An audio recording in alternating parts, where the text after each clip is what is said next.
Imagine 10 or even 5 years from now, and the skills and work experiences that led you to success today are no longer relevant. They're obsolete. How would you feel? It's a real possibility because the speed at which technology changes means the jobs, skills, and experiences you have today may not be relevant tomorrow. But fear not, all is not lost.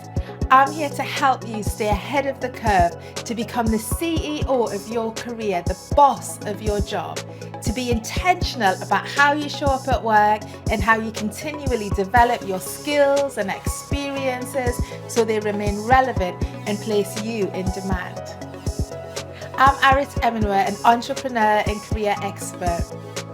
Over the last 15 years, I've helped thousands of individuals start or progress their careers in some of the world's leading film, TV, and music businesses. In this course, I'll explain how adopting a growth mindset can help you weather the tide of change. You learn how to become people smart so that you can build successful relationships at work.